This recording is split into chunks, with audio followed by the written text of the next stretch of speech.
पाकिस्तान में जिलहज का चांद देखने के लिए मरकजी रुयत हिलाल कमेटी का इजलास कुछ देर बाद कराची में होगा। सऊदी अरब में ईद उल अज़हा मंगल को होगी। हज का रुकन आजम वकूफ अरफा 20 अगस्त पीर को होगा।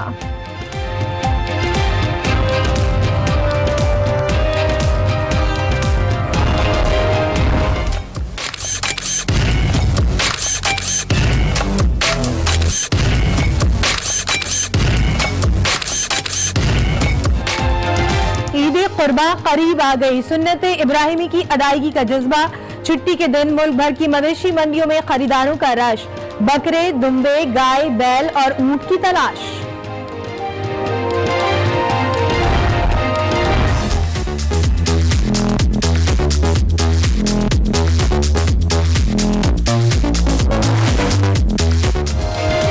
KMC इंतजामिया का आशीर्वाद और पुलिस की मेहरबानी। कराची में गैर कानूनी मवेशी मंडियां बन गईं। सड़कों और चौराहों पर मंडियों के बायस गंदगी के ढेर लग गए। ट्रैफिक जैम, अवाम को परेशानी का सामना।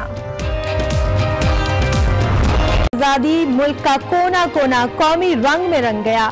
उमरकोट की हिंदू बिरादरी का वतन से इजहार मोहब्बत। सरसब्ज शादाब पाकिस्तान के लिए शजरकारी मुहिम शुरू कर दी।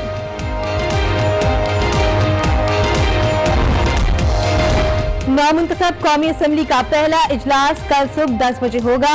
अरकान की हल्फ बर्दारी के अलावा स्पीकर और डिप्टी स्पीकर का भी इंतखाब होगा।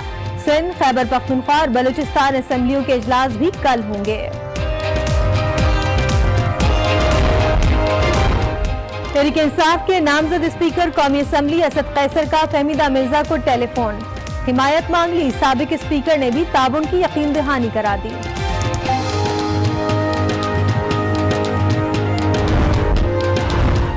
दारुल हुकूमत इस्लामाबाद में सिक्योरिटी खदशात। दफा 144 नाफिज कर दी गई।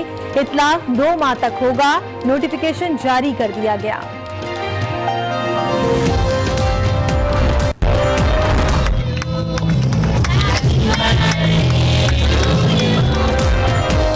और कराची के चिड़ियाघर में अफ्रीका के कछुए की गोल्डन जुबली धूमधाम से सालगिरह मनाई गई। केक भी काटा गया। बच्चों और बड़ों की भरपूर शिरकत। जूली के साथ सेल्फियां बनाएं। पपेट शो का भी एहतमाम किया गया।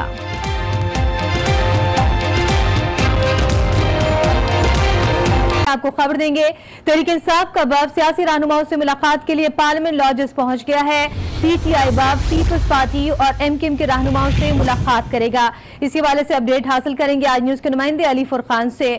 अली फुरकान, PTI के वफ़द की मुलाकातों के हवाले से क्या अपडेट हैं?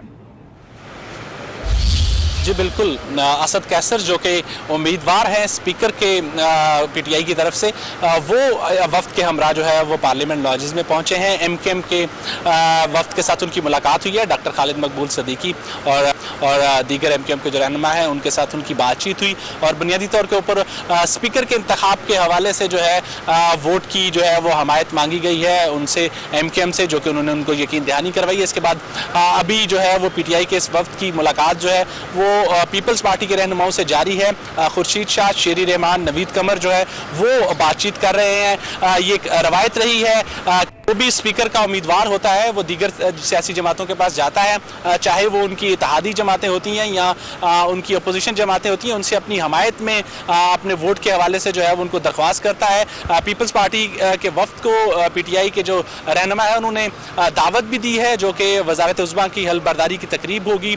उस हवाले से तमामी पार्लिमानी रहनुमा जो है उनको दावत दे रहे हैं PTI के रहनुमा। ये वफ्द जो है इसके फ़ौरन बाद अख्तर मेंगल जो कि BNP मेंगल के सरबराह हैं, उनके साथ भी मुलाकात यहीं पे जो है कुछ देर के बाद उनकी होगी और उनसे भी बुनियादी मकसद यही है कि स्पीकर के इंतखाब के हवाले से जो है वो हमायत ली जा सके PTI की तरफ से। और ये इसके बाद जो है वो अख्तर मेंगल के साथ इनकी मुलाकात यहाँ पे होगी। शाइस्ता, अच्छा ये भी बताइएगा अली फुरकान के और कौन कौन यहाँ पर पहुँचा है? अभी जिस तरह से आपने कहा कि मुलाकातों का सिलसिला तो जारी है, कौन कौन से अरकान पहुँच चुके हैं? जी, इस वफ्त में जो है वो असद कैसर के हमरा जो हैं शफकत महमूद हैं, उसके अलावा फवाद चौधरी हैं, उमर अयूब खान हैं, रियाज फतेहाना है। एक बड़ा वफ्द है जो कि यहाँ पे आज मुलाकातें कर रहे हैं। सुबह इन्होंने दिन में स्पीकर याद सादिक से मुलाकात की थी और उसमें भी यही मकसद था। उनको भी उन्होंने दावत दी उस वज़ारत उज़्मा के हल बर्दारी की तकरीब के हवाले से।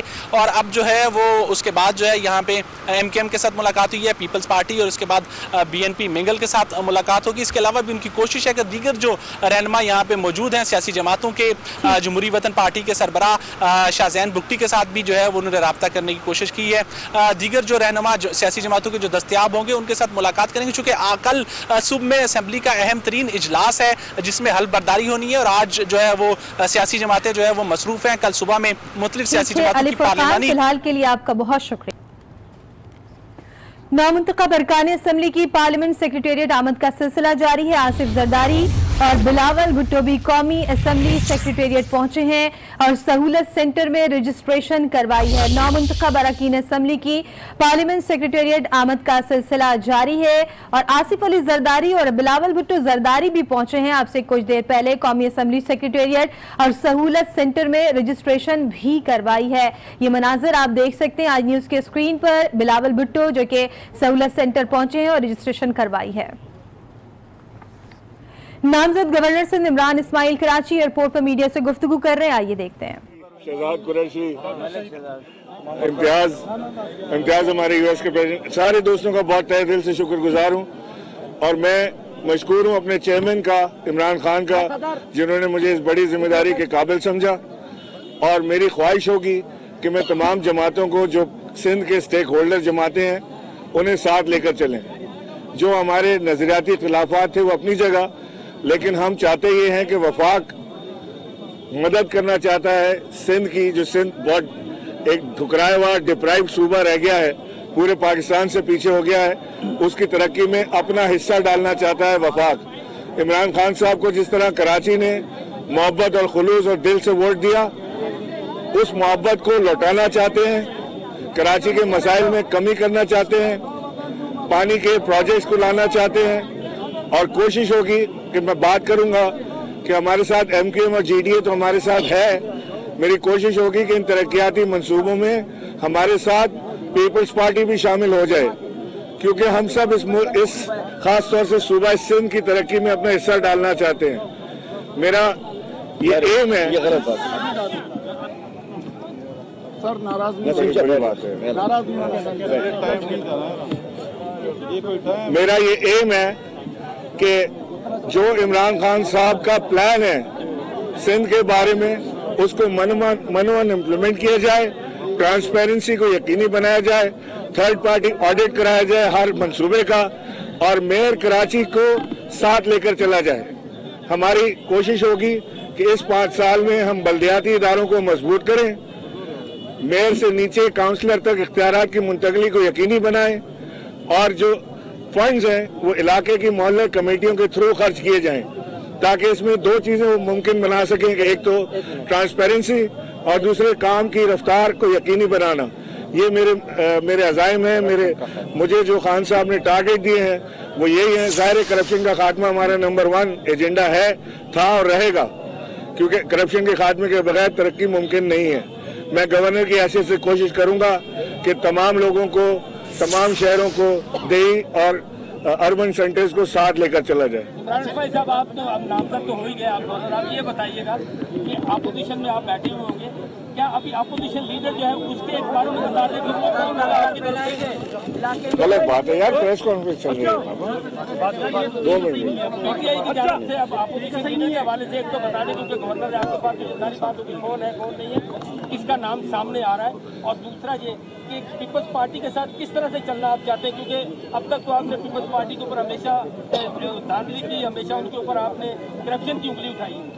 देखिए, पहला सवाल का जवाब मैं आपको दे दूं कि लीडर ऑफ द अपोजिशन का नाम फाइनल हो चुका है, और वो आज हम अपनी पार्टी में मशावरत के साथ, हमारे फिरदौस नकवी साहब कराची के प्रेसिडेंट हैं, इनके साथ और हमारी हलीफ जमातों के साथ बैठ के उसका फाइनल करके अनाउंसमेंट कर देंगे। अभी कुछ कहना कबल इस वक्त होगा, इसलिए मैं अभी कह नहीं चाह रहा हूँ। जो 1 मिनट, PTI का होगा, इंशाल्लाह PTI का होगा, हलीम आदिल शेख साहब को वहाँ से भेजा गया था कि दूसरी हलीफ जमातों से गुफ्तगू कर ले, उन्हें इस बात पर राजी कर ले कि पीटीआई का ही होना चाहिए, क्योंकि पीटीआई सबसे बड़ी स्टेक होल्डर कराची की बनकर सामने आई है और कराची के सिंध की स्टेक होल्डर सबसे बड़ी बनकर सामने आई है, यानी अपोजिशन सबसे बड़ी सिंगल अपोजिशन पीटीआई है। तो उसके लिए हलीम भाई जीडीए भी गए थे और एमकेएम के पास भी गए थे और उनसे ये बात पर राजीनामा हो गया है कि पीटीआई का ही होगा।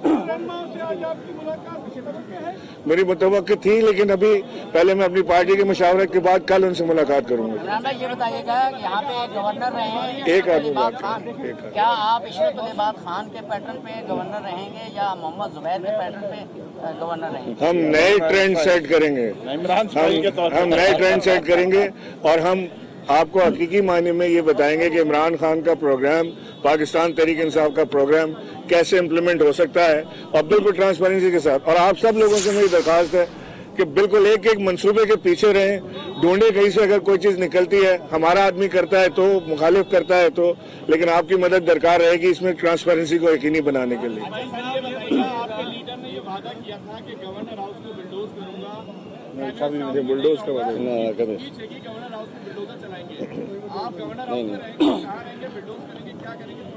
देखिए, बुलडोज करने का तो खान साहब ने वादा नहीं किया, ना वो कर सकते हैं, इसलिए कि ये कायदे आजम की रिहाइशगाह है, हिस्टोरिकल बिल्डिंग, तो हिस्टोरिकल बिल्डिंग है, बुलडोज तो नहीं किया जा सकता, लेकिन इसको किसी न किसी इंस्टीट्यूट में तब्दील जरूर किया जाएगा। अब वो लाइब्रेरी में आता है, आर्ट गैलरी आती है, कोई टेक्निकल इंस्टीट्यूट बनता है या कोई यूनिवर्सिटी का कयाम होता है, ये फैसला बाद में होगा, लेकिन गवर्नर हाउस को इस्तेमाल नहीं किया जाएगा। गवर्नर का ऑफिस जो है वो इस्तेमाल किया जाएगा, गवर्नर हाउस के अखराजात को कम किया जाएगा।